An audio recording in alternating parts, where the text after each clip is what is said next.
नमस्कार, अनंत ज्ञान टीवी देख रहे सभी दर्शकों का स्वागत है। मेरा नाम है प्रीति चौहान। एक और खास कवरेज के साथ आप सभी के मध्य लाइव जुड़ी हूं और पांवटा साहिब के एक ऐसे स्कूल में हम पहुंचे हैं जो पूरे ब्लॉक का एकमात्र हाई स्कूल है जो जिसे उत्कृष्ट विद्यालय का दर्जा प्राप्त हुआ है। ये तो जिला सिरमौर में बहुत सारे स्कूल हैं, लेकिन पांवटा ब्लॉक का ये एकमात्र हाई स्कूल है जो इस दर्जे को प्राप्त हुआ है।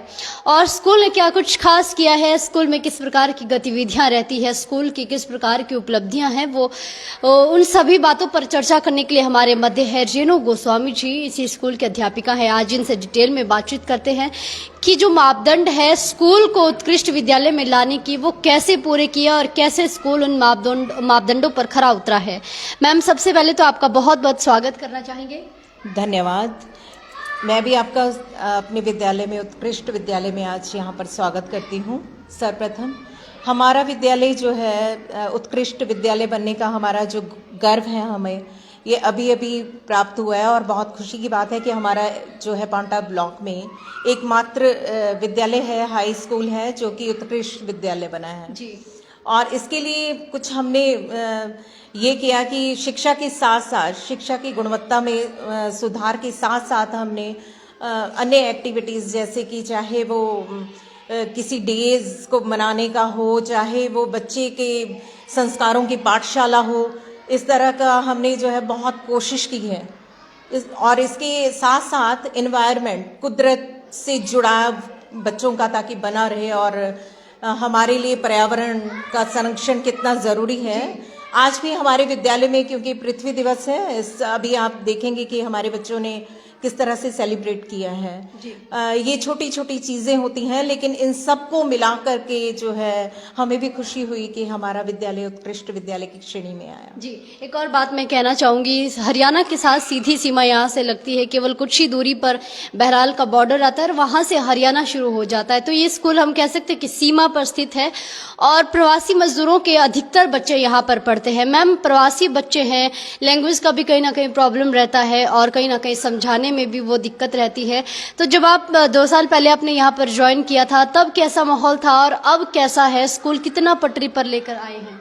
देखिए, हमारे विद्यालय में जो है लैंग्वेज को लेकर के जो बात कर रहे हैं, हम उन्हीं की लैंग्वेज में बात करके उनसे, जैसे दोस्ताना से एक संबंध बन जाते हैं बच्चों से, उस तरह से हमने उन्हीं की लैंग्वेज में सीख करके, बातचीत करके उनको पढ़ाना शुरू किया ताकि वो हमारे क्लोज आ सकें जी। और इसके साथ साथ उनकी मूलभूत आवश्यकताएं, जैसे कि शौचालय हमारे नए बने हैं अभी, और इसके साथ साथ जिन बच्चों को जिस चीज़ में रुचि है वो उनको उनके शौक के अकॉर्डिंगली हमने उस फील्ड में, उनको स्पोर्ट्स में है, उनको खेलकूद में, और जिनको बागवानी में रुचि है, हमने हमारे स्कूल में एक हर्बल गार्डन और हमारे स्कूल में किचन गार्डन भी है।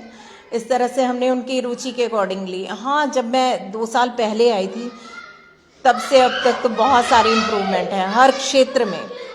उस टाइम कैसा था माहौल और जो सुविधाएं थी वो कितनी थी? क्योंकि अब हम देख रहे हैं कि हाई टेक्नोलॉजी वाली यहाँ लाइब्रेरी है। मुख्य द्वार से प्रवेश करते ही हमको एक छोटा सा गार्डन मिलता है, प्लांटेशन मिलती है, सारे कमरे जो है वो अच्छे से जुड़े हुए हैं और साफ सफाई मिलती है। तो पहले क्या ऐसा होता था?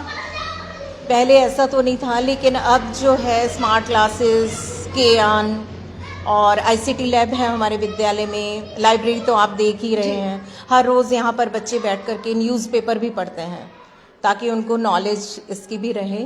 और इसके साथ साथ हमने ये कोशिश की है कि बच्चा जो है हर एक्टिविटी में पार्टिसिपेट करके आगे बढ़े। तब से अब तक काफ़ी चेंजेस हैं बच्चे में, एक उसके पूरे व्यक्तित्व में बहुत चेंजेस हैं। जी मैम, जीवन प्रकाश जोशी जी यहाँ पर हेडमास्टर है और जब से वो आए हैं हमने स्वयं भी देखा है बहुत बदलाव स्कूल में आया है, बच्चों में आया है, सुविधाएं अच्छी हुई है। क्योंकि वो कभी रोटरी क्लब से, कभी किसी संस्थाओं से स्कूल में स्पॉन्सर करवाते हैं ताकि बच्चों को अच्छी से अच्छी सुविधाएं मिल सके। जो चीज़ें यहाँ पहले नहीं थी वो अब हमें देखने को मिल रही है। तो उनके नेतृत्व में आपकी टीम कैसे काम कर रही है और कैसे जो है वो स्कूल इतना अच्छा बन पाया है?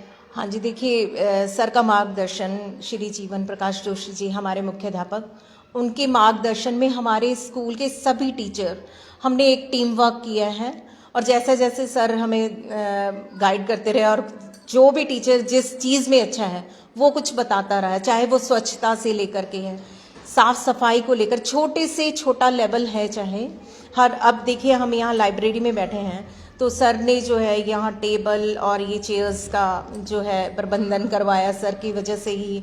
और यहाँ पर जो है रोटरी क्लब और बहुत सारे सज्जन दानी व्यक्ति हमसे जुड़े हुए हैं, जिनकी वजह से जो है हमारे स्कूल में काफ़ी, जैसे बच्चों को स्वेटर से लेके शूज़ और बैग, जैसे बैग वैसे तो मिलते हैं जी, लेकिन स्कूल बैग फट जाते हैं, तो बीच बीच में जिस चीज़ की कमी है जिस बच्चे के पास, वो उनकी मूलभूत जो आवश्यकता है उनको पूर्ण करने का जो है हमारे पूरी टीम का ये प्रयास रहता है। जी मैम, आपके अनुसार उत्कृष्ट विद्यालय कैसा होता है या कैसा होना चाहिए? आपका स्कूल उत्कृष्ट विद्यालय में आया है, क्या आसान होता है या मुश्किल होता है? देखिए, उत्कृष्ट विद्यालय तो हमें ये नहीं पता था कि ये इस तरह से उत्कृष्ट विद्यालय बन जाएगा। हम तो एक प्रयास जैसे कर रहे थे कि बच्चे हमारे अच्छे से सीखें जी, और हर क्षेत्र में भाग लें। एक ग्रामीण क्षेत्र का स्कूल है ये, जी। बच्चों को बाहर जाने के, इनको देखिए हमारा स्कूल जो है वाइल्ड लाइफ इंस्टीट्यूट से जुड़ा, नमामि गंगे के सौजन्य से इनको 2 बार जो है देहरादून बच्चों को जाने का मौका मिला। जब बच्चे बाहर जाते हैं तो कुछ नया सीखते हैं, और हमारे विद्यालय में जो है इस तरह के आयोजन होते रहते हैं, सारे डेज यहाँ पर हमने देखा। सेलिब्रेट करते हैं। हाँ जी, वही बता रही थी मैं आपको, आज भी पृथ्वी दिवस सेलिब्रेट किया गया है। बच्चों ने, मैक्सिमम बच्चे भाग लेते हैं, हम मोटिवेट करते रहते हैं उनको कि भाग लीजिए, ताकि, और मंच पे आपको पता है क्योंकि हमारे मुख्याध्यापक जीवन प्रकाश जोशी जी हैं, सर मंच पे आने के लिए तो स्पेशली हर एक बच्चे को हम चाहते हैं कि वो स्टेज पर आए, ताकि उसका जो कॉन्फिडेंस लेवल है वो बढ़े। कितना बदलाव बच्चों में आ पाया है, कितना इंटरेस्ट उनका स्पोर्ट्स में, अदर एक्टिविटीज में क्रिएट हो पाया है? क्योंकि एक छोटा सा कोई डे अगर आप मनाते हैं उस पर भी कंपटीशन रखा जाता है, चाहे वो पृथ्वी दिवस है उस पर भी, चाहे कवि सम्मेलन हो गया, चाहे क्विज कंपटीशन हो गया, वो रखा जाता है स्कूल में। तो बच्चों का कितना इंटरेस्ट क्रिएट हो पाया है? हाँ जी, पहले से आज में बहुत अंतर है। अब बढ़ चढ़ करके बच्चे भाग लेते हैं और हाथ उनके मैक्सिमम खड़े होते हैं आने के लिए, पार्टिसिपेट करने के लिए। पहले की और अब के बैच में, क्योंकि इस बार नया सेशन जो है वो अभी बैठा है, तो क्या बच्चों की संख्या में कोई बढ़ोतरी हुई है? हाँ जी, हमारे विद्यालय में अब और क्षेत्रों के, मतलब अन्य स्कूल के बच्चे भी आ रहे हैं, और आपके इस मीडिया के माध्यम से मैं आह्वान भी करूंगी यहाँ पेरेंट्स को कि जितने पेरेंट्स बच्चे भेज रहे हैं बाहर, उत्कृष्ट विद्यालय के होने की वजह से अब नए सत्र में कुछ नई योजनाएं और कुछ बच्चों को नई सुविधाएं प्राप्त होंगी, तो ज़्यादा से ज़्यादा बच्चे यहाँ पर एडमिशन लें। जी मैम, और स्कूल में कुछ किसी प्रकार की कोई कमी या किसी प्रकार की सुविधा की कोई आवश्यकता है? जी हाँ, हमारे विद्यालय में बहुत सारे दानी सज्जन हमारे विद्यालय के उन्नति के लिए हमारे साथ जुड़े हुए हैं। एक आह्वान और करूंगी मैं, हम चाहते हैं कि हमारे विद्यालय में जो एक हम कार्यालय बनाना चाहते हैं, उसकी कमी है, तो उसके लिए मैं आपके इस मीडिया के माध्यम से आह्वान करूंगी कि जो भी लोग हमें जो भी योगदान देना चाहें, चाहे वो ईंट से लेके बजरी, जो भी कुछ भी देना चाहें, तो कृपया हमारे साथ जुड़ें ताकि हमारा स्कूल और निखरे। जी मैम, एक और अंतिम प्रश्न है कि उत्कृष्ट विद्यालय, जब आपका विद्यालय बना, हाई स्कूल बहराल जब उत्कृष्ट विद्यालय में आया, तो स्टाफ को कैसा महसूस हुआ, कैसा लगा? और क्योंकि ऐसा कहते हैं कि बुलंदियों पर पहुंचना आसान होता है, लेकिन हमेशा ठहरे रहना उससे मुश्किल होता है। तो अब स्कूल आगे कैसे निरंतर कार्य करेगा, और कैसा लगा था जब आपको ये सुनने को मिला कि आपका विद्यालय उत्कृष्ट विद्यालयों की श्रेणी में आया है?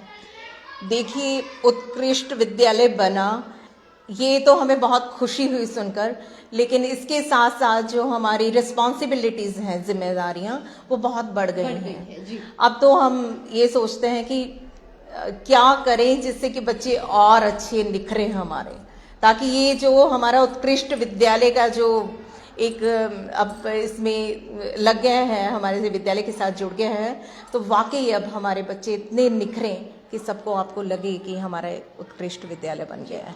अभी अभी परिणाम भी घोषित हुए हैं, 31 मार्च को हुए स्कूल के, तो क्या कुछ बदलाव रहा, क्या कुछ अच्छा बच्चों ने किया? हाँ जी, बच्चों का परिणाम बहुत अच्छा रहा। जी, चलिए मैम, बहुत बहुत धन्यवाद। तो ये थे स्थानीय स्कूल के अध्यापिका रेणु गोस्वामी जी, हमें डिटेल में जानकारी दी है कि उत्कृष्ट विद्यालय ये रहा है और पांवटा ब्लॉक का एकमात्र हाई स्कूल है जो इस श्रेणी में आया है और स्कूल में बहुत सारी सुविधाएं अच्छी भी हुई है पहले के मुकाबले हम देखें, क्योंकि प्रवासी मजदूरों के बच्चे यहाँ पर पढ़ने आते हैं और ऐसे में उनको समझाना, उनको सही लाइन पर लाना थोड़ा सा अध्यापकों के लिए भी, टीम के लिए भी थोड़ा मुश्किल था, लेकिन ये निरंतर कार्य करते रहे और आज स्कूल जो है वो उपलब्धियां छू रहा है और बुलंदियों की ओर चढ़ रहा है। खैर, जल्द मिलेंगे नई कवरेज, नई जानकारी के साथ। अभी के लिए फिलहाल इतना ही। नमस्कार। Thank you ma'am.